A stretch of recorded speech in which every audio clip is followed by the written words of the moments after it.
All right, we are live. So hello, everybody, and welcome to the third episode of Pitch MENA Live. We have 4 new startups here with us today who are all operating in the Middle East and North Africa e-commerce space, and they'll all be competing to win a spot in the Final Four on February 11th, 2021. Welcome, everybody. My name is Andrew Brickwitz. I am the host of the Global Startup Movement platform, and I am also your host of Pitch MENA Live. Today, we're competing for a spot in the Final Four. We have 4 e-commerce startups who are in the Gulf and Levant region, and only one is going to move on to make their spot in the Final Four pitch. Our fintech winner, Fintelec, which you saw 2 weeks ago, is a Dubai-based startup focused on financial literacy for Gen Z. And last week, you saw our EdTech pitch where we had Al Guru take the winning spot, which is a Saudi Arabia-focused company that connects students to tutors in minutes. So guys, we're going to get started very soon here. Let us know in the comments where you're joining from. This past week, we had a little over 2,200 of you tuning in on YouTube to watch our EdTech episode from startups across the Gulf, Levant, and North Africa. And we had plenty of you tuning in, a couple of you from the Gulf, from North Africa, a lot of you here in the US and the UK, which we love to see. So we're going to introduce today's judges in about 60 seconds, guys. But before we do, Pitch MENA Live is a part of a broader community activation that we're producing on the MENA startup ecosystem that includes a 6-episode narrative podcast mini-series, which will explore major themes and pertinent headlines from the past year in the MENA startup ecosystem. This will all culminate in an interactive virtual summit on February 16th, where you're going to see the 2 finalists from Pitch MENA Live pitching a group of investors for real money. You can visit ecosystemarabia.tv to drop in your email and sign up and secure your spot for our virtual summit. We only have about 50 spots left. The reason we're keeping it at about a 250 max capacity is we want the breakout sessions to be very high quality conversations. So be ready to have your webcam and mic on to participate in the breakout sessions. We're going to keep this a very highly curated event. And if you haven't been tuning in to our concurrently running podcast mini-series, we go live with it every Tuesday morning Eastern time. This week, we featured very, very candid deep dive conversation on the economic normalization that's happening between Israel and the Arab world, how the startup world can really lead the charge on that, and what it means for peace and stability in the region moving forward. So guys, again, let us know where you're tuning in from in the comments. I can see you and bring you up on the screen. We're going to introduce the judges in about 60 seconds here, guys. We've already had thousands of you tuning in to Pitch MENA Live over the past couple weeks. And a couple thousand of you have already listened to the episode that we published on Tuesday. So really grateful to have you all here, have you all participating in the mini-series. And we're going to be using Hopin, guys, for our interactive virtual summit format on February 16th. This allows us to schedule our interactive panel discussions, interactive breakout room sessions. You can click the link in the comment below to register directly on Hopin, or feel free to drop in your email at ecosystemarabia.tv. All right, guys, so we have someone joining all the way from Odessa, Texas. Pretty early morning for you, so thanks for tuning in, Olu.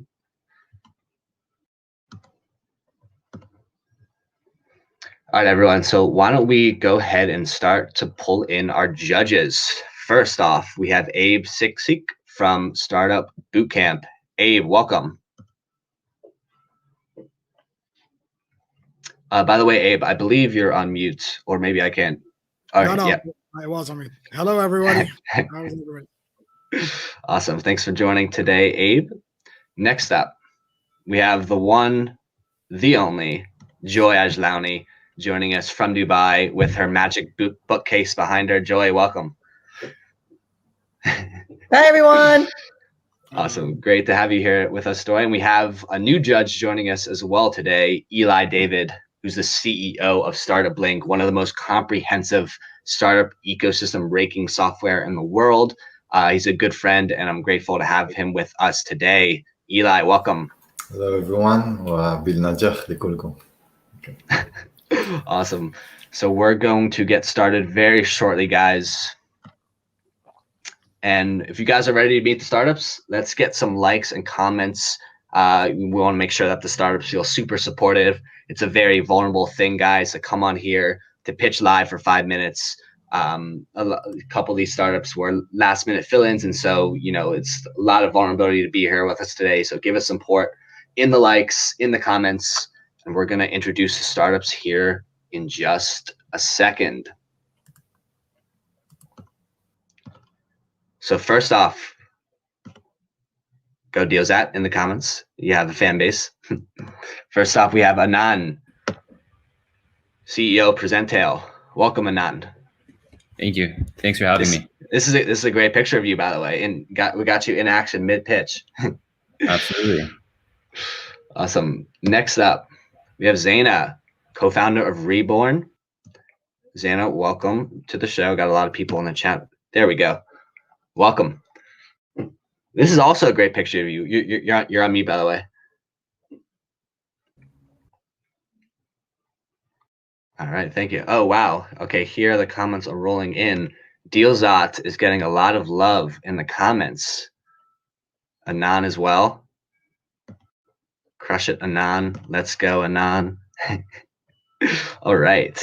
Next up, we have Jack from Dealzat. Jack, welcome to Pitch MENA Live. Hello, everyone.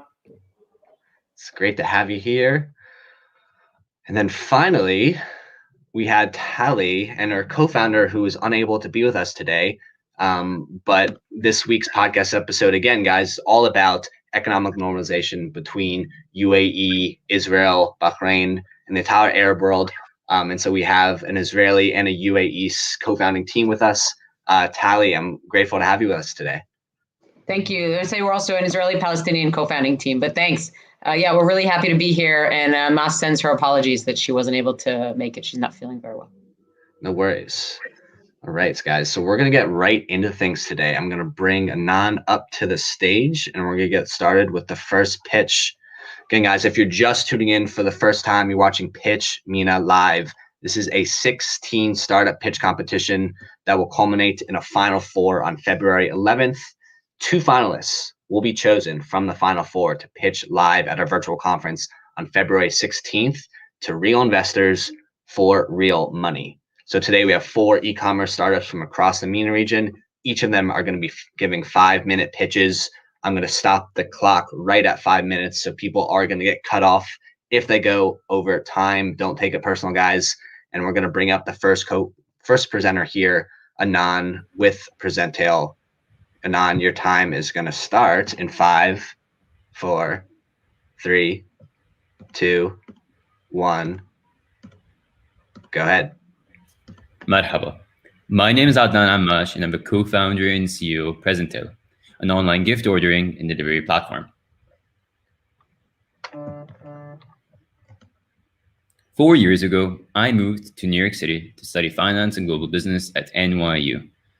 That's when I realized it was incredibly inconvenient and expensive to send a gift to my mom to celebrate her birthday. Globally, 3 out of 4 Lebanese people are based abroad. Yet very few goods and services exist to cater to that community. This is what we all do. We call a cousin who buys something for mom that they don't really like. And that's when we started Presentail, an online. Presentail is making it extremely easy for Lebanese people who live abroad to send gifts to their friends and family in Lebanon. Through sleek website, users can send flowers, chocolate, cake, and more to celebrate important occasions like Teta's birthday. However, we're really different than our competition. We work with small business owners who typically don't have the tools to sell online in order to really reach a new community. And the way we perceive it is, if we can take a large amount of money from people who usually fund it into a large organization, divide it among many small businesses in our community, we're not only doing a great thing for the expatriate, but we're also doing a great thing for the small business owners who need us now more than ever to support. Now, when we started the business, something we realized pretty early on The gifts, it's extremely seasonal. And you could imagine, there are 3 big occasions in the year: Christmas, Valentine's Day, and Mother's Day. And as you can see in the chart behind us, 1-800-Flowers does more in Q4 than the entire year combined. And that is the very same thing for us. And in order to fulfill orders on big days like Mother's Day and Valentine's Day, we really needed to understand logistics. And we figured out that no one in Lebanon's case, at least, was doing it really well. So we started Shabib. And Shabib today is the 2nd largest on-demand delivery company in Beirut. We have hundreds of drivers around the city fulfilling orders for e-commerce partners, restaurants, supermarkets, and really anyone that comes to your mind. And most importantly, they fulfill Presentail's order, which makes me happy, and of course, my team. Now, when we think about our traction, we had a very modest beginning. And even though this year was really unideal for us, we actually have grown incredibly. We have a new office and have processed thousands of orders and delivered hundreds of gifts for people all across the country. Now, in terms of our strategy, in terms of how we continue to grow, we're really keen on going into economies or going into markets where there's such a large expat community. And these places are typically in the MENA, but you do see a lot of them in Africa. And then the biggest populations are also in Asia. And as long as we continue to do this well, we think we have a big potential on not only being a major regional player, but also global player. And in terms of Shabib delivery, what we do really well, and which I'm really excited to see in other parts of MENA, is we're really pioneering the gig economy. Up to really a couple months before we got started, we felt as if working for a delivery company meant being a full-time job. And we are really leading the idea of, okay, you can work with us when there is work, and then you can do something else. And this gives people a lot more flexibility. So yeah. In terms of our business and our revenue model, we have 2 major sources of revenue. We have our B2B service, which is Shabib, where we partner with major supermarkets and grocery stores and e-commerce partners, and including restaurants as well. And then with Presentail, we work mostly with small businesses. We take these products, we take pictures of them ourselves. We're entering a little bit into e-commerce, but I would say we're a little bit of a hybrid of a marketplace and e-commerce. And today we're really focused on creating our own products and selling those online. And when I think about both our businesses, what's really interesting about it, it's true that Gifts is quiet for the rest of the year, but we work on Shabib. And then when Shabib is probably a regular day, we work on Presentail. So it's always fun for us. So these are some of my great team members. Unfortunately, we couldn't fit everyone here today, even though we're only a year old. We have around 40 full-timers and hundreds of drivers across the country. Dalia, Rad, Nami, Muhammad, and Farah have done some really incredible things for Lebanon. خصوصاً that this year was a little bit rough for us. But I'm really excited. I'm actually really fortunate. And I'm really excited for what's coming on next year. In terms of our fundraising, last year we raised $100K from a local VC. And the plan for the future is to raise another $250,000. We would be using this money for a couple of things. One, expansion. We currently operate in 2 major cities. 2 is unfair. I would say 3 or 4. And we want to open another 9. And we want to really focus on our operation. And most importantly is our product. Today, I'm a very product-centric. All right, Anand, your time is up. That's 5 minutes. Thank you so much for joining. That was a fantastic pitch. Now we're going to move on to the next one. Pretty sure, Anand, you got everything you need to get in there. But we're going to move on to Reborn with Zaina. So Zaina, your time starts in 5, 4, 3, 2, 1. Go ahead. Hello, I am Zaina Farah, co-founder of Reborn. This is not me. This is Kristen.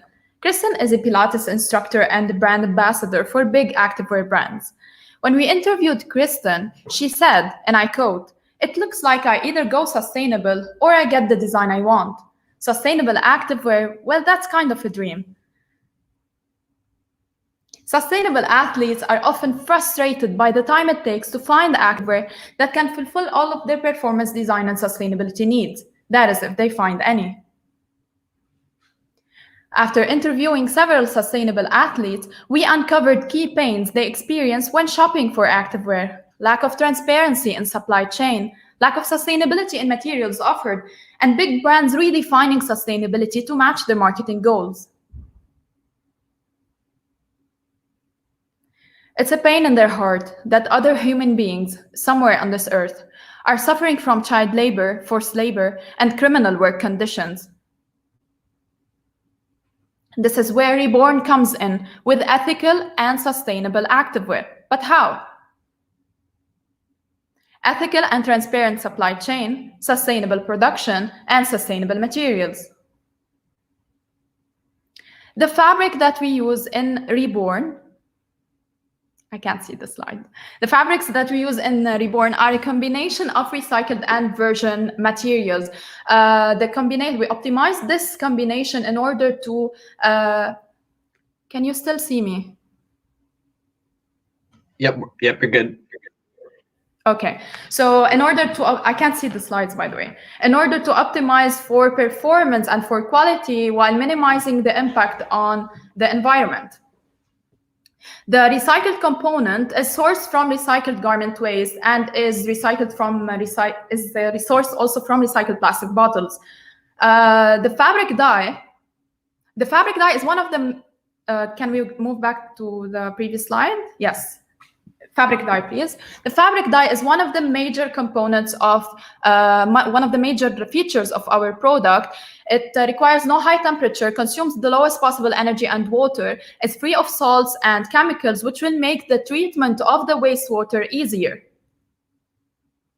As for the production itself, it is sustainable because it is based on solar panels, and whatever wastewater and the air emissions resulting from the production process is actually recycled on-site.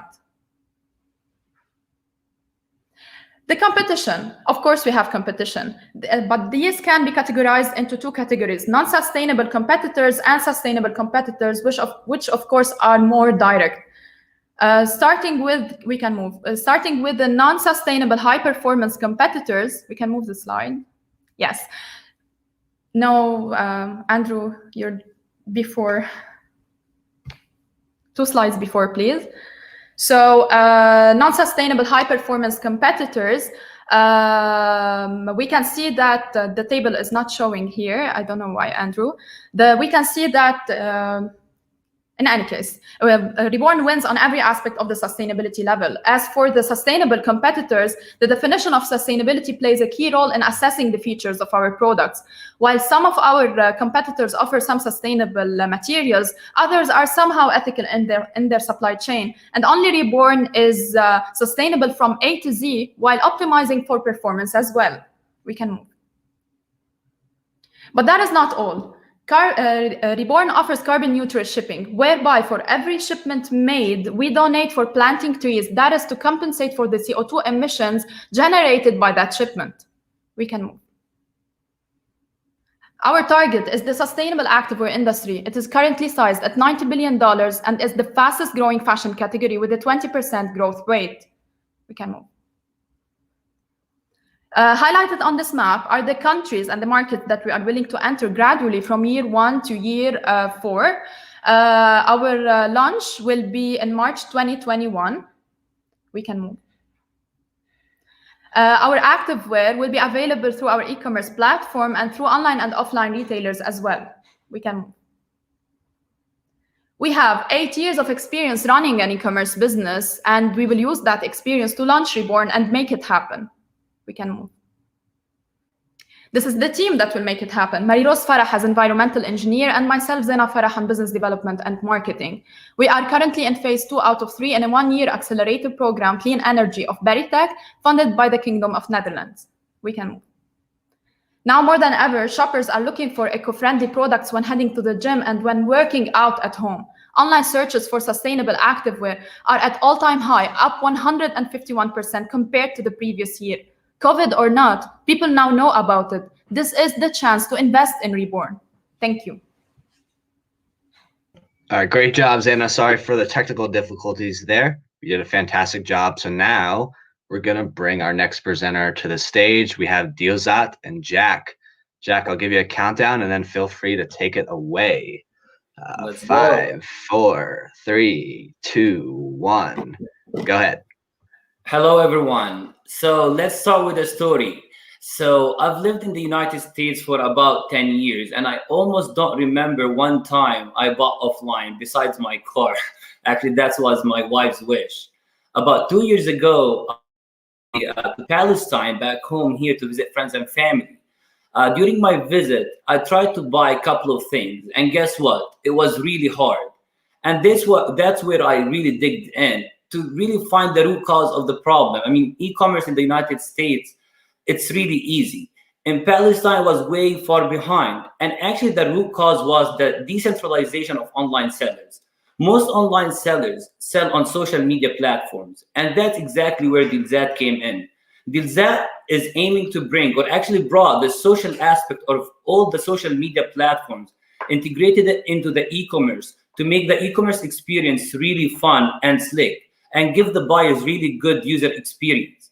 So Dilzat, that's actually where we go to the second slide here, and to understand the really main problem of e-commerce in our region. Most of our sellers sell online. They're all scattered there. And that's where we ask ourselves, why is that? And the answer was the lack of other options. Online sellers do not have a platform that's easy to sign up and start selling on. Here, actually really local platform. That's why they chose to sell on social media. Social media does not support online seller logistically, from delivery to cash disbursements to anything.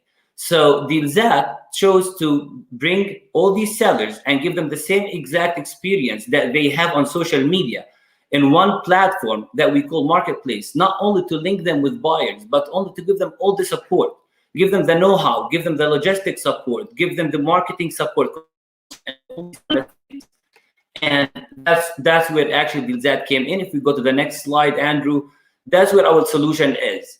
Dilzat, we call ourselves not only an application to provide this marketplace to our sellers and buyers. We're all in one place. We call ourselves beyond the application. As a seller, we're trying to provide the most slick experience, to provide these sellers with all the tools and resources to be able to independently sell online without any problems. So we provide them with all the logistic solutions. A seller can only post it online, and when they get their orders, all they have to do is confirm it. Dilzat team will do all the rest. We will pick up the products, we'll help them with packaging these products, we'll give them all the consultancy support for their customers, and actually deliver it to their buyers. One main problem we have here in the region is the cash on delivery. And that's the main reason why the big sharks like Amazon, AliExpress do not really operate here and provide logistic support for all these sellers in Palestine, Jordan, and the other countries of the MENA region. That's where Dilzat came in, providing all the logistic solution, consultancy, and marketing solutions. So if we move on to the next slide, Andrew, we'll give you a feel of our platform. If we look at the first picture, first screen on the left, we see our feed. Our feed, if we look at it, it looks kind of like Instagram, aiming here to provide the same kind of experience for the seller in order to post their items, to expose it to the public. Here we have all the social here. So here sellers and buyers can tag each other, can see what they post. If we take a look at it, we see the shop for the sellers. So a seller can get people to follow them, can manage their whole their shop from A to Z, just like if they're having an offline store. And Dilzat, lastly but not last, actually sell over 17 different categories and over 35 subcategories. So here, if we move into our next slide, Andrew, we take a look at our, oh, you have a slide that I don't have, actually. I wanted to talk about our revenue model before our competitor analysis, but it's fine. So Dilzat is working on a small profit margin from these sellers for a big number of sellers. So our revenue model is basically charging 10% on each order by the sellers, with a maximum ceiling of $40. So if a seller sells for like $10,000, all we take from them is $40 ceiling on their items and their sales. Here, if we take a look, and oh, I'm sorry, before we go into the competition analysis, our other revenue stream model is actually coming from our logistics, because Dilzat, we have embedded and built our own logistics team within Dilzat, our in-house team. So our competitor analysis, if we look here, so who are our competitors? Noon, Souk, and local competitors are Bazaar.com and Mart.ps. So Dilzat's unique value proposition here is integrating the social aspect into the e-commerce experience. This is number one. Number two, comparing ourselves to the global international competitors, we see that within Dilzat and the way we are doing this, a seller doesn't have to sign up and go through all the legal and contracts agreements. A seller can open an account on Dilzat within 30 seconds and start posting within 1 minute. That's all. So it's super easy for these sellers to open an account on Dilzat, their profiles, start posting their products, and we'll take it from here. If we go to the next slide, we'll talk about our team. So today we are a team of 15. I couldn't fit them all in this slide. I wish I could, but we have a very experienced team, 10 years plus experience. Each one of our team members handling our marketing, operation, logistics, development, and digital marketing as well. And if we go to the last slide, that's our full team, our 15 beautiful 20 years older. All right, Jack, had to cut you off there. That was 5 minutes, but great job. You almost got through it all. We have one more startup for you guys today. If you're just tuning in now, you are watching Pitch MENA Live. This is a 16 startup team competition. Today, we have 4 e-commerce startups from the Middle East and North Africa region who are competing for a spot in the final 4. You've just seen 3 startups pitch, and we have one more before we get into the judges' deliberation. And so I'm going to bring Tally to the stage right now. Welcome, Tally. Hey, Andrew. How are you? Thank you. Thank you for having me with this great group. Yeah, excited to have you here. So I'm going to give you a countdown and let you get right into it. So we're going to start with 5, 4, 3, 2, 1. The stage is yours. Okay, great. You can go to the first slide. Okay, so we are Dawsat, and we are happy to share the story of the first AI-based wellness platform for the Middle East. So since my partner, Mas, who you can see on the next slide, since she was 10 years old and wrote her first magazine called Atufah, she's been focused on improving the health of her community. In that magazine, she shared healthy recipes and was obsessed with the importance of healthy eating, culturally based. Fast forward 10 years, she went on to study nutrition in university and became aware of the crisis in the Arab community. As you can see from this slide, the MENA region has had the highest rate of diabetes in the world and some of the highest rates of obesity in the world, with over 80% of the women in Saudi, Kuwait, and Qatar being overweight or obese, and the highest rate of diabetes in the world without a leading solution to address it. When she came back to her village in 2003, you can go to the next slide, she realized that she could not just take the Western nutrition tools that she learned in university and apply them to her community. People in her village were not going to start eating cottage cheese and rice crackers to lose weight. They would keep eating grape leaves and manakish and other local foods, no matter what anybody would say about what they should be eating. So she had to find new ways to foster healthy habits based on local culture. And that's what she did. She invented the Dawsat method. Go to the next slide, please. The Dawsat method is a points-based system for the whole family.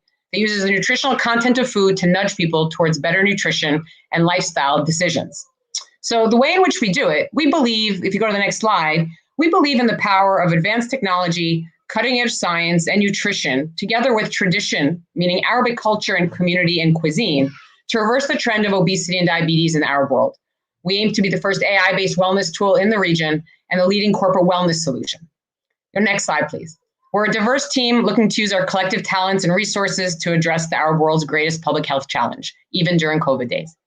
Mas has spent over 20 years as a dietitian in her community, following her studies at Hebrew University, refining the Dawsat method. I spent 8 years at Harvard studying economics and economic development, and spent most of my career in New York, Dubai, and Israel, working towards growing technology and business models throughout the Arab world. We're part of the 500 Startups portfolio via their UAE-based fund, 500 Falcons, and we're part of the cohort in Riyadh just last year. Our advisors include leading impact investors in Israel and the largest franchisee of Weight Watchers in the US. We have a great set of advisors at Harvard Business School and Harvard Medical School as well. You go to the next slide, please. Along the massive problem Mas has described is this amazing window of opportunity to address the needs because of the availability of smartphone penetration and usage. Saudis are consuming 1.8 times the global average of YouTube videos, and throughout the Gulf, people are spending 6 to 8 hours a day on their phones. So this is a massive market, next slide, anticipated to grow to $2.3 billion in the UAE and Saudi alone. If you go to the next slide, please. Our core value proposition is delivering results. We have over 50,000 success stories, and during their time with us, people lose 10% of their body weight. People lose an average of 3 points of BMI. And over a year after leaving us, over 70% maintain a 5% or more weight loss, which is an industry standard target. Next slide, please. Our business model is simple. We offer remote online support groups within our app via subscription model. We similarly offer the mobile app in a free and premium version, and the app includes daily articles and rich data access, original fitness videos, and in-app social community. We have a social media community of over 240,000 people from around the region and the world, and we've just launched a pilot of healthy delivered food in Riyadh in Saudi. Next slide. So we're taking the success that we delivered in our direct-to-consumer customers and transitioning to focus on B2B2C offerings, whereby large corporates and employers in the region and large insurers offer Dawsat services to their community, and thereby can deliver large-scale, impactful reach and change. In this model, companies become key distribution channels for the Dawsat offering, participating in some or all of the customer's expense in subscribing to our services. We provide these customers with dashboards and visibility into the progress of their employees, and we're in advanced conversations and actually launching in the next 2 days with our largest corporate wellness customer to date. Next slide, please. Within a competitive landscape in which there's no shortage of tools that are mobile apps for weight loss or online weight loss communities, there is a lack of we are the first offering to cater to and customize for the specific weight loss needs of the Arabic community and be driven by deep tech. Next slide, please. We've been extremely capital efficient. We've achieved all that I described, raising under $500,000. We're currently raising $750,000 in the form of a SAFE to meet some clear KPIs towards the Series A in Q2 2022. We expect our revenues to be 40 million by 2024, and we're just in the process of planning some big launches with anchor customers in the UAE and Saudi this quarter. We're at an inflection point now, and it's a very exciting time to take the product and the. All right, Tyler, your time is up. Thank you so much. All right, guys, so you just saw the 4 startups present today. So feel free to let us know in the comments who your favorite pitch was.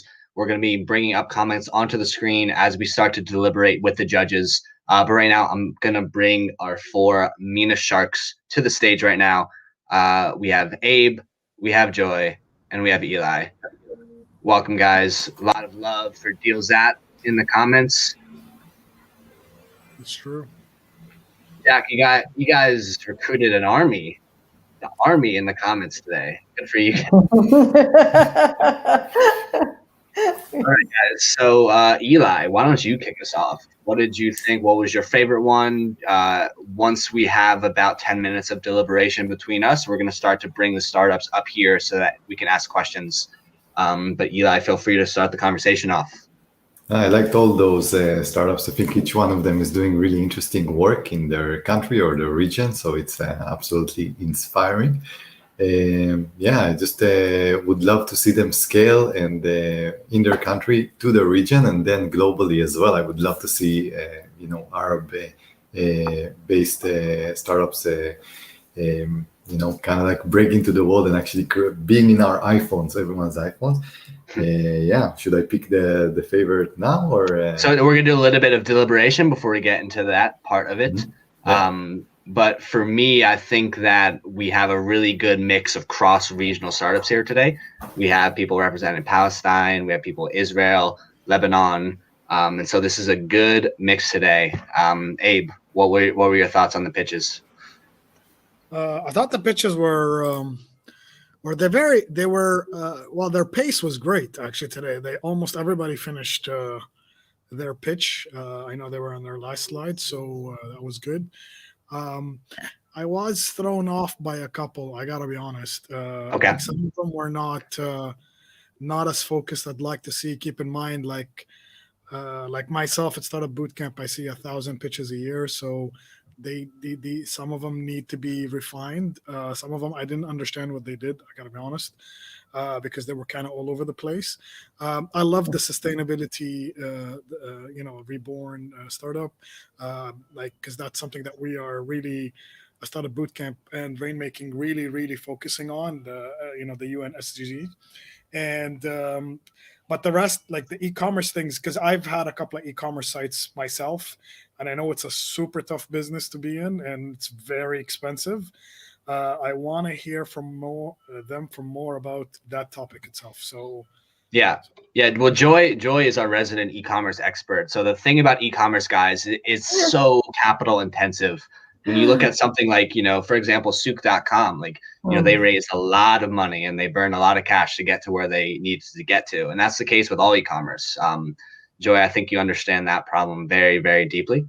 I do. So that's my expertise. E-commerce is my expertise. I have tons of questions, so I can't really say anyone is my, favorite, but I've got a lot of questions, right? Because nobody really talked about marketing. I mean, nobody talked about customer acquisition costs. You cannot talk about an e-commerce site without customer acquisition, return on investment, what you're doing for marketing, customer retention, lifetime value. Nobody talked about that. That makes me really, really nervous because e-commerce is all about that. It's all about that, and it's super expensive. So, I'm hoping none of the people here tell me digital marketing, because then I might kill myself. Yeah, well, Joy, why don't you kick us off with questions then? Because I mean, all right, you want me to start? Yeah, for sure. One at a time. Yeah, why don't we start with Presentail? Why don't we go in order of the pitches? So I'm going to bring Anand to the stage. I went first last time, so it's your turn now, Joey. Yeah, exactly. You want me to be the meme shark? Is that what you want? Yeah, exactly. We need a good cop, bad cop dynamic. I'm not good at being bad cop. Yeah, exactly. The meme shark with the fin. Okay. So who do I start talking to? All right, so we got Anand from Presentail, representing Lebanon. So listen, I came from e-commerce. Delivering packages and delivery is a nightmare. Okay, customer retention with delivery in this region with COD is a nightmare. So you got to tell me. Okay, you got to tell me. You are strictly in Lebanon right now, correct? Correct. We are strictly in Lebanon, but 100% of our customers do not live in Lebanon. They live in either Saudi Arabia, the United States, France, or the UAE. Okay, so when I look at your company, I can understand why there's a need, but the question that I didn't understand is, expansion. How are you going to expand, right, into other regions of the world? And then, this is a question. Like, you are basically right now in Lebanon. So what are your plans for expansion? Of course. So when I went to NYU, I realized that places like New York City are extremely diverse. So after Lebanon, we would go to Jordan, which has a similar expat population and just as many people. After that, we'll go to Egypt, who also has probably one of the largest expat communities. And then we probably would go to parts of Africa, Ghana, Nigeria, anywhere where the local population is less than the global population. That's where we want to be. In the case of Lebanon, it's 14 million people who live abroad and 4 million people who live here. So you're going for twice as many people versus a regular company who has to just focus on people locally. Now, to speak a little bit about the delivery part, e-commerce in terms of gift delivery is a little bit different than typical e-commerce because it's time sensitive. People need a schedule over order. They need to understand when it arrives. So we can't send it with a typical parcel company, which would deliver 2 or 3 days later. We needed to have it super quick and super on time. So that scares me a little bit. You know why, Adnan? Because you're building a delivery company at the same time that you're building an e-commerce delivery company, which is what Souk.com did. So you're basically building a logistics at the same time that you're building an e-commerce site. That's a little scary, and it was a problem for Souk, where Souk actually eventually had to outsource their deliveries. I think my question to you is, do I think you have a niche? Yeah. Do I think that, the Lebanese people are very big into gift giving and parents and, yes. But my question to you is, I need to understand, what is the growth possibilities here? You can't build a delivery company and an e-commerce company at the same time. I mean, you're speaking to the e-commerce, 7 years e-commerce.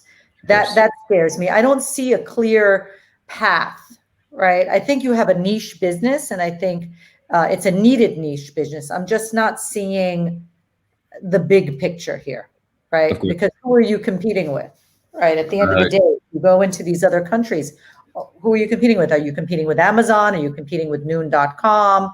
Are you competing, so it's just, you're a gift giving platform, right?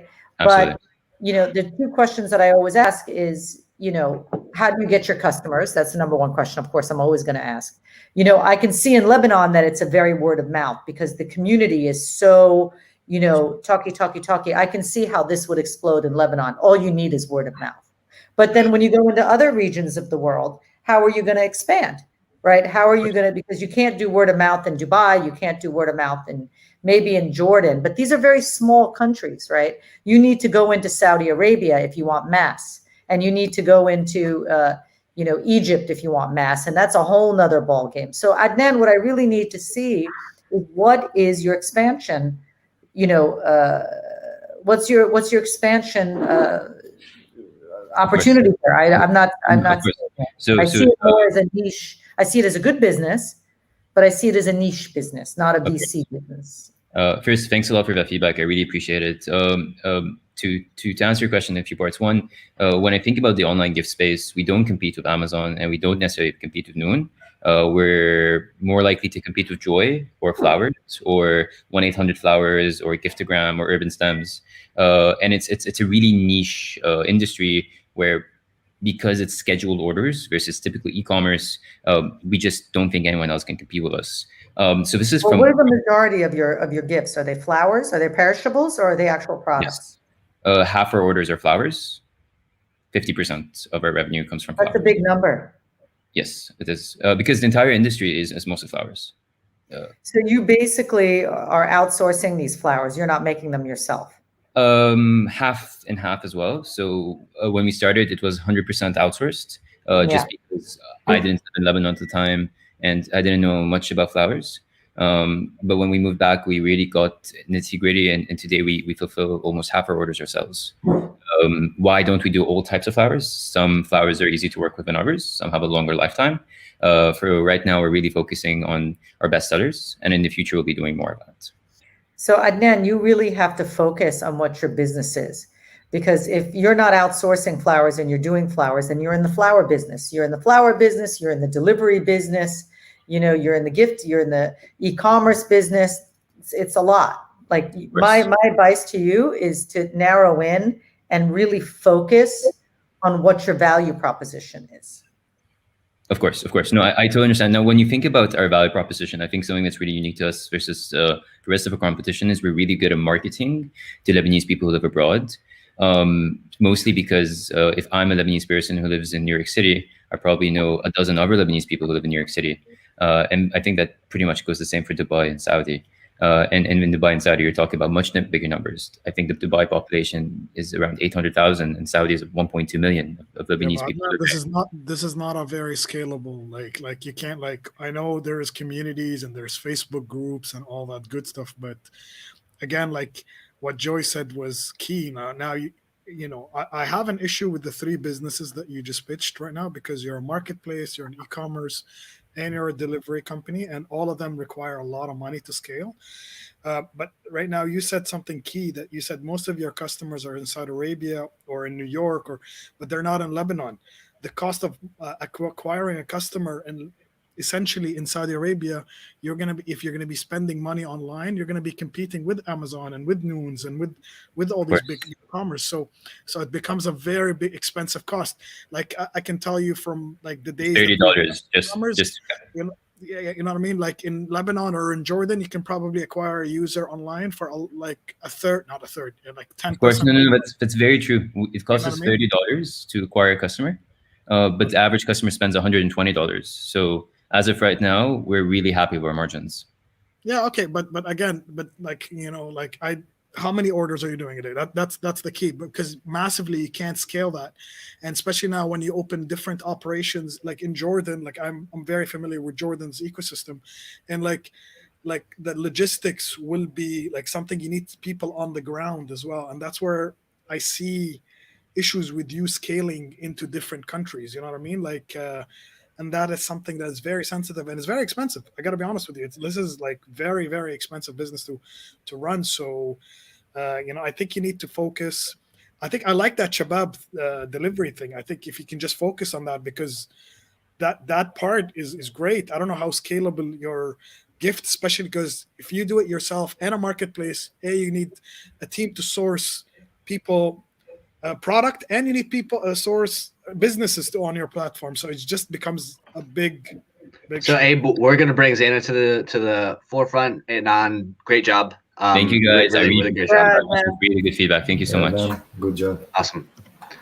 All right, Zaina, welcome. Hi. Welcome. Fantastic pitch. Sorry for we had some issues with basically videos that were embedded to the last slide deck, got like overlaid for some reason onto your presentations. That's why there were some errors, but you did a great job of adapting, which is a great sign, right, of entrepreneurship. You have to be able to adapt when things happen that you're not prepared for. So fantastic job. Joy, you want to? Yeah. I'm gonna jump right in. Zena. As a Lululemon fan, right? As somebody who lives, I'm from California. I don't own any clothes. All I do is wear leggings, right? 24 hours a day, 7 days a week. I think my question to you is, how much sales have you done, and where are you manufacturing the product? We're launching in March 2021. So, and the manufacturing is actually in our own factory in Lebanon. Own a factory here, yes. So not yet. You need proof of concept. You have yet to sell any products. So you're pre-seed. Definitely, the pre-launching in March 2021 would give us great insight on and great validation of on our customers and their demand as well. Definitely, but we have interviewed. This is a very tough space. It's a very lucrative space if you can make a dent, but it's a very tough space. What's your average price point on a legging? It is $80 to $99, which is 20 to 30% lower than Lululemon. Yeah, but Lululemon has created a brand. It is. Yeah, they did. Right. They created. So what I'm gonna tell you, Zaina, is that when you are creating as a CMO, and that's my expertise, right? I'm a chief marketing officer. You need to create a story around your brand. Lululemon created a story, right? You go there, you do yoga in the store. It's a lifestyle. You wear the little dot on the back of the pant. You feel like you belong to the Lululemon brand. They created a cult following around their brand, right? So the question that I have to ask you is, it's a great name, and your branding is great. But the question that I'm going to ask you is, what are your manufacturing? I mean, the price point is irrelevant if the product is good. But what is the magic sauce?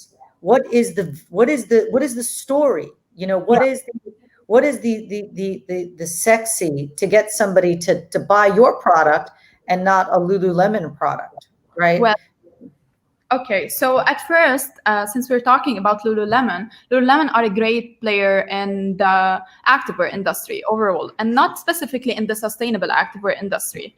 At first, we offer sustainability in our materials, in our production, and the ethical and transparent supply chain, backed up with the certifications we're working on. And these are three major features that when we were in the validation phase and communicating with sustainable athletes based in Europe, these were their main pain points. Like, they want to buy activewear with high performance features, but they can't find the right fit for their sustainability needs as well. In terms of the pieces we are creating high performance, should go without saying, the 4-way stretch. Of course, you know about it, the moisture wicking, the breathability, it should go without saying when you talk about high performance. But we are committed to creating pieces that will fit like a cloud on both your body and your conscience as well. So this is from where the tagline "Move Guilt-Free" comes from. What I'm concerned about, first of all, you need to have proof of concept. You've got to have proof of concept. And the second thing is, I need to have data to understand of how many people is this guilt-free. For me, my demographics, I'm not really a lover of sustainability. Like, it's not something that moves me to buy something. Okay. But I'm also not, 18 years old. So I think the question that I'm going to ask you is, you have to have a different angle other than just sustainability, because Lululemon is getting into that. You need an edge. You need a story. Products are never sold. As a CMO, I can tell you this right now. Products are never sold. Emotion is what sells products. You've got to grab me right here. right? So since what are you can't tell me sustainability saved the animals and it's healthy for the water and all those, like that story is like overdone with cosmetics, and it's overdone with fabric, and you know exactly that, you know, that this was made in a factory and there was no slave labor in Indonesia. I got it. That's going to the future where everyone's going to be doing that, right? I need to know what the story is behind your brand. So like, this brand's going to make my ass look smaller.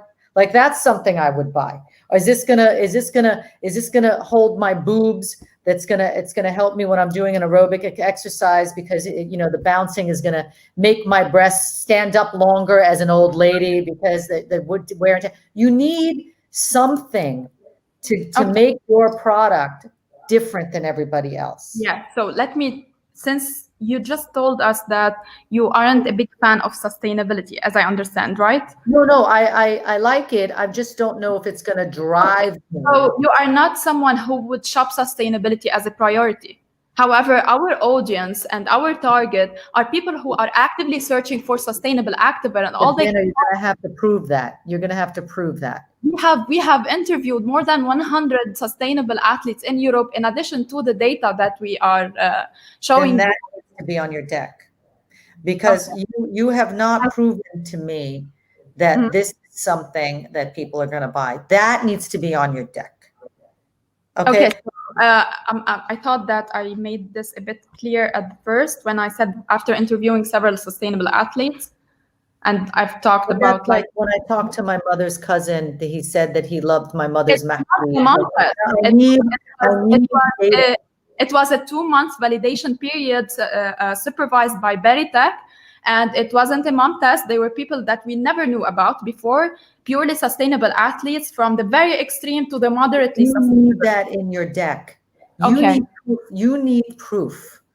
And I need to see names. Mohammed Tarbouche, Linda Salame, you know, the names of these athletes, they all said that, you know, you got to give me validation. You're validating, especially since you have no sales, right? You're selling, you got to make me believe that what you're doing is going to, you got to remember something, Zaina. Now that I'm a venture capitalist, I need money.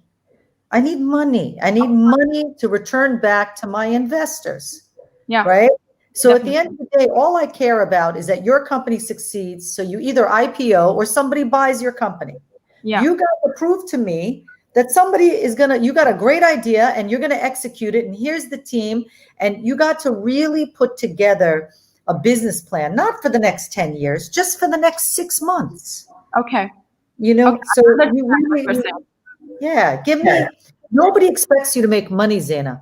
Nobody expects you to make money, even if you sell one pair of pants a day, and then the next week you're selling 2 pairs of pants.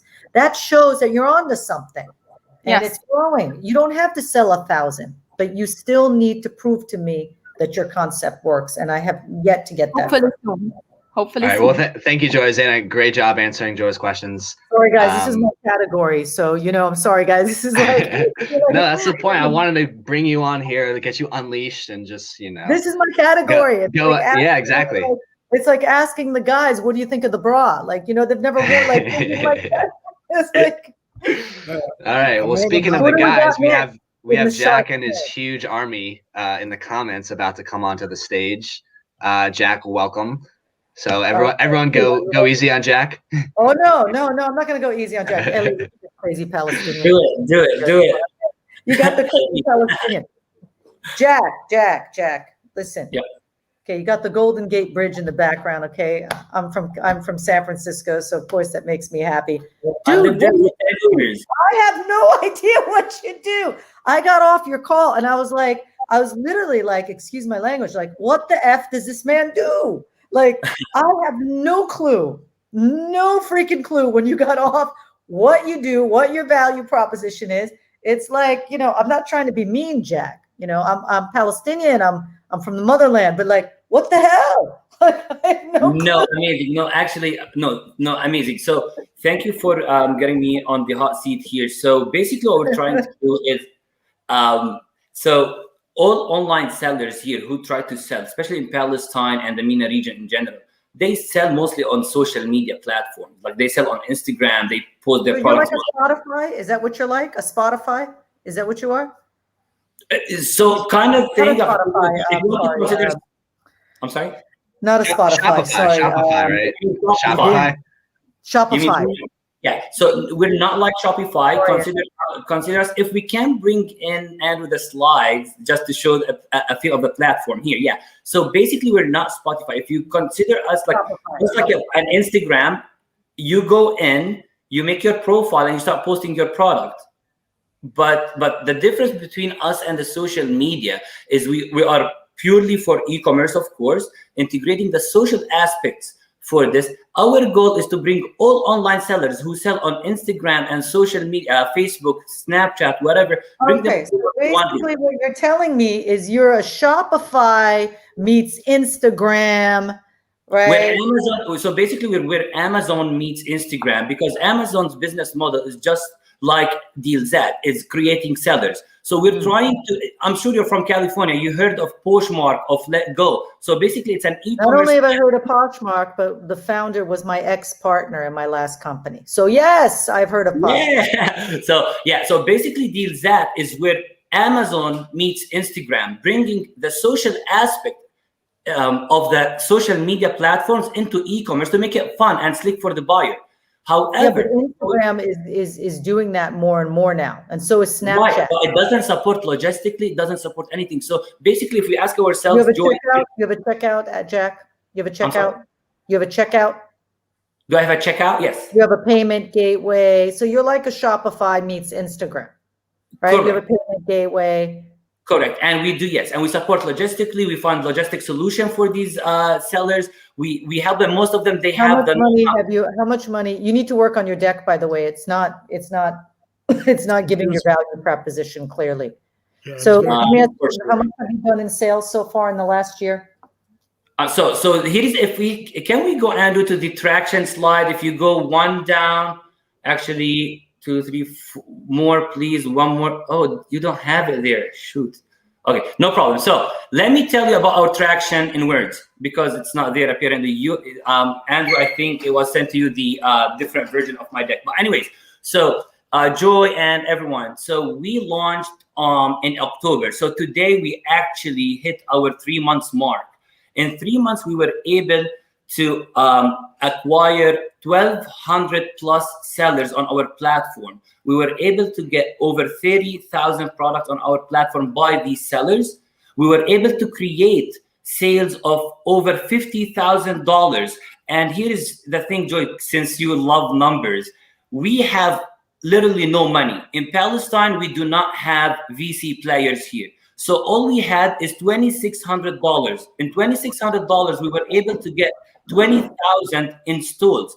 An install costed us 4 cents to get these installs. We got over 1,200 sellers that really need to be centralized under one platform. So when we give subsidies, when we give incentives, we give free delivery, all these sellers can get the benefit. On social media, if I go and try to buy here in Palestine or Jordan or even Dubai, if you try to go to social media, if you do not know the name of the page that you're trying to shop from, you will never be able to reach their products. In DealZ, if you Jack, know, you're strictly in Ramallah, or are you? By the way, I'm from Ramallah.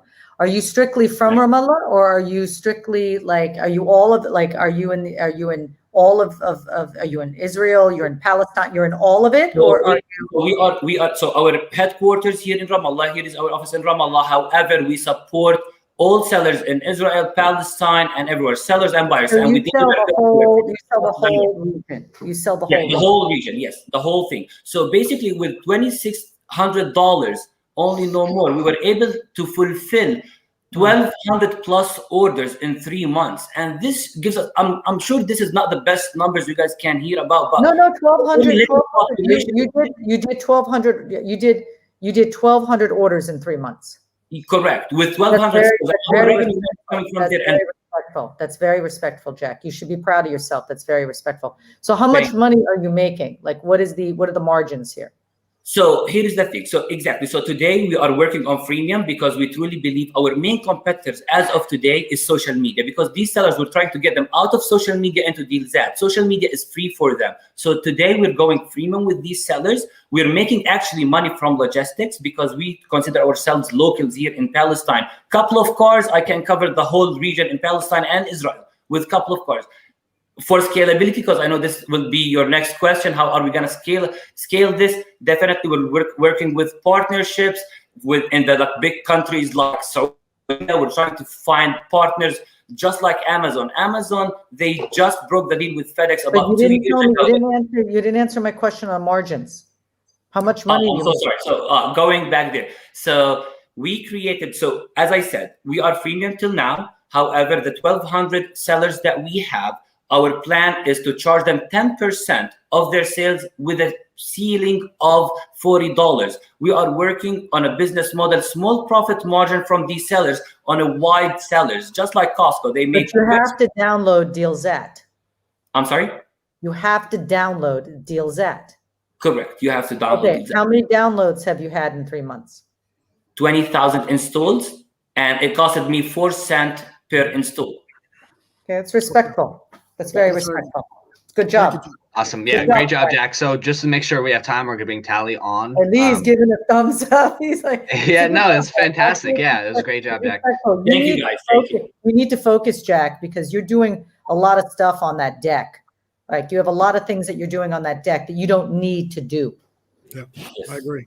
I agree 100%. Awesome. All right, Okay. Tally, you are up. Yes. Hi, Tally. Nice to see you guys. Thank you so much. Yeah, for sure. So Abe and Eli, you guys have been kind of quiet during this deliberation. Do you guys have any questions? What's that, Joy? You know they're not going to get a word in edgewise. Well, I have been You're gonna trying. let me off the hook from Joy's grilling? Wow. I've been trying. Well, Yeah. maybe give Eli a Yeah, chance. I think I'll go for it. All right. Yeah, Tali, that was a great presentation, really smooth and to the point. You're apparently a little bit in a different phase than the others because you've been raising higher sums of money and so on. So congrats on the progress. Great story as well. The only thing that was interesting for me, you mentioned AI, and it was missing for me a little bit to kind of get a feeling about how exactly does it look. Everyone says AI today, but how does it look? Like what I would do in the presentation and maybe some kind of a small demo of even 20 seconds just to get a feeling of how it kicks in, what's so special about it. I think a thread with all the presentation today is that we're really focused on the differentiation. Why are you special? Just like Joy said, right? Like what are you creating that nobody else can create? And that's incredibly important.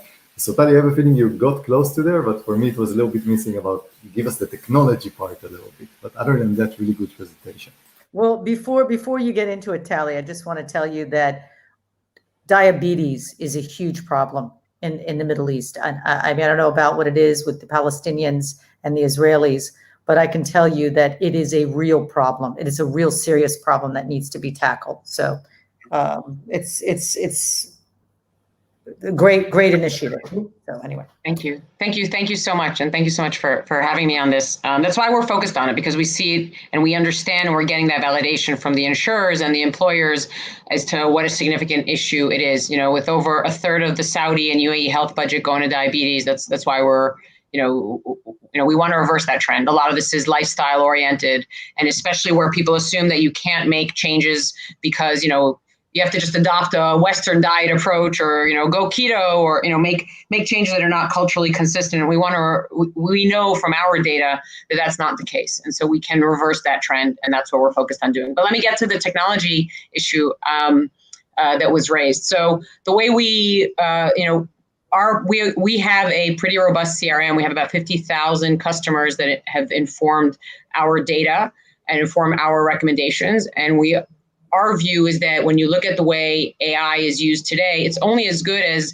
the data you're dealing with. And so where most of the data that most of the off-the-shelf, tools are using are mostly male, US or UK-based Caucasian individuals. Once you start bringing different cultural norms and different cultural behaviors into it, you can get things, set recommendations that are more personalized. And the direction we're going on that is personalized, contextualized notifications and recommendations, so that when you get a meal choice or you have a menu choice, the nudge you're getting makes sense for you, not makes sense for everybody. Additionally, the part of the method is based on a points allocation that helps push you towards better nutritional choices, not purely calories based. This was Mas's real innovation when she came up with this. And so we look to tailor that based on kind of what you have done in the past and what people like you have done in the past. There's certainly a component of it as well that we see in our social app, people in their in-app social community, people are taking pictures of their foods, and we, the visuals recognition, like the computer vision piece of actually being able to say, okay, this kanafa, made as you made it, has this many dosat. So we do really, our view is, you're going to keep eating those foods. So we want to nudge people to do it in the healthiest way possible. Tally, I think what you're doing, which is really amazing, is you're basically creating a Weight Watchers for the region, right? It's in a sense, it's a Weight Watchers, and Weight Watchers built into a multi-billion-dollar company, because Weight Watchers does not work in this region of the world. The food doesn't work. So I actually think that this is great. I think the question that I wanted to ask you, are you actually delivering meal plans? Yeah. I was a little confused in your pitch. So we are very lucky to have a very close relationship with Weight Watchers at their headquarters in New York, as well as one of our investors is the largest franchisee of Weight Watchers. So we get a lot of learning from their past and current experience. And we understand, as do they, that addressing culturally different populations is very challenging. There was a big New York Times Sunday section feature about a month and a half ago on this particular issue. Now, we were driven by our customers, conversations with an set of insurance companies in Saudi that said, hey, this is great. We want to offer this to our beneficiaries, but they're not going to prepare this food on their own. Can you deliver it to them? And our food is not complex. It's the same foods, many of us grew up eating. Portion control. Really, it comes down to portion. I mean, all diets are portion control. Portion, it's choice of which oil are you using, it's choice of how frequently are you using, are you moving some, a lot of these nudges, our target audience comes to us with a BMI of about 34 plus, and they leave with about 30 to 31. So they're making changes if they stop drinking juice and you replace it with water, that's already a massive change. So, but to your question on food delivery, so we actually started looking into it. And so we are working with a cloud kitchen in Riyadh, and we're working to launch that as well in Abu Dhabi, because what we find is that, especially in the shift to corporate customers, the corporate customers also want their employees to be able to actually get the food, given the growth of deliveries. We're not investing in food prep and the operations. That's not our business. It's not our expertise. We're doing it in an asset-light model, working with cloud kitchens, as well as partnering with some of the delivery platforms. Got it. Awesome. So Tally, I'm going to have to cut you off for right at 10. So we're going to let the judges make their decisions. We'll have some deliberation if there's any disagreements, and then we will certify results.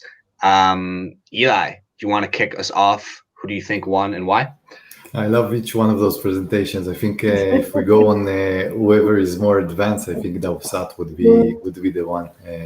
So yeah. All right, Eli, you're officially good cop today. Joy is bad cop. I wish I could play the bad cop role. I'm just not. It's not me. But maybe. You're so nice, Andrew. You can't be I know. bad cop. I know. You're too nice. I know. It's a problem. Abe, what are your thoughts? I generally liked the diversity today. There was a couple of really diverse. The ideas were not all e-commerce, but they had some kind of logistics or some kind of customer acquisition kind of businesses, I guess. I like the last one just because that's something kind of close to my heart. I did go through that myself. I lost tons of weight. I had to do the whole lifestyle. I had the same AI question that Eli had. I'm like, people keep mentioning AI, blockchain, or these buzzwords, but they never mention anything in their pitch decks.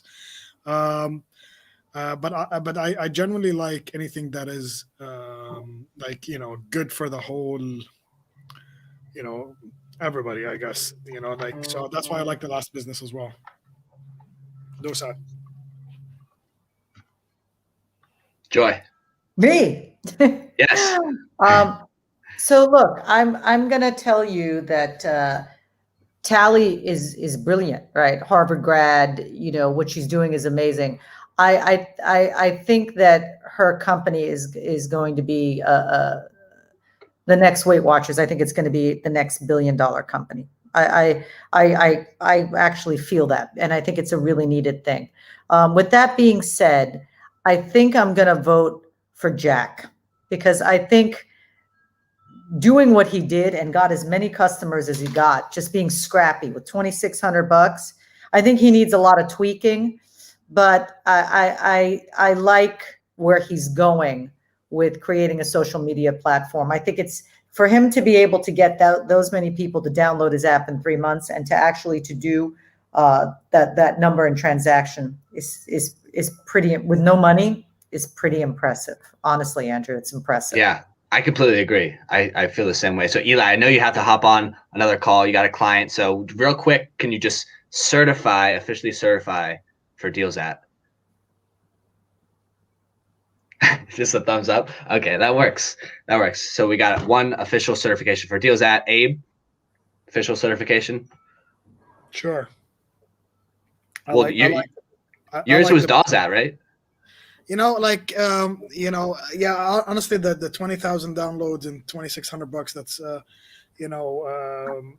is a big deal. Honestly, 4 cents an install, that's it's pretty impressive. big. Yeah, that is very impressive. Yeah. We're not talking about lifetime value or whatever, but just initial roll, I think that's that's a good start. Yeah. And then Joy, let's get I need the official certification in order, How about 2 thumbs up? verified on the blockchain. All right, Jack, congratulations. Oh, he's got the whole team there. Oh no. Okay. Wait, unmute yourself, Jack. Unmute yourself. Look at the whole team. Well deserved, guys. Well deserved. Oh wow, so that's what I'm saying. I'm telling you, they had a whole army there. The whole team. Beautiful. All right, Jack, unmute yourself. You and Ibrahim, give us your speech. Jack, you're on mute. You're on mute. So guys, first of all, I just really want to thank you so much for the opportunity. I mean, being in Palestine here with a very limited number, or actually no VCs here, it's really hard to raise money.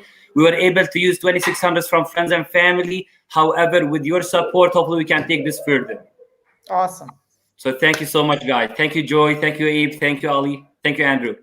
Yeah. Anytime, Jack, you need some refinement. I'm glad to help you offline. Would love to. And truly thank you for your offer. Thank you. Beautiful. And I see your comment. Where can we find the pitch decks?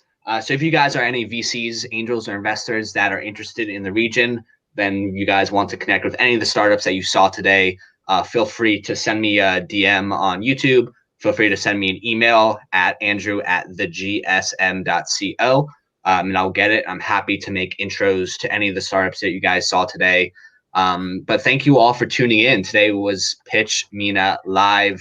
This is a 16 startup team pitch competition that's going to culminate at our virtual summit on February 16th, where we're going to have 2 finalists pitch some of the sharks that you saw today for real money. So make sure that you don't miss anything. Go to ecosystemarabia.tv. You can see it right here. Drop in your email. Make sure you secure your spot at the virtual summit. We want it to be just like this, very high quality people, very curated. And so we're going to keep it to about 250 people to make sure that we have really high quality breakout discussions. But Joy, Abe, and Jack, thank you guys for coming on. Thanks to all the other startups that participated today. And thank you all for tuning in. See you guys next Thursday. Thank you so much. Thank you. Thank you, Andrew. Bye, guys.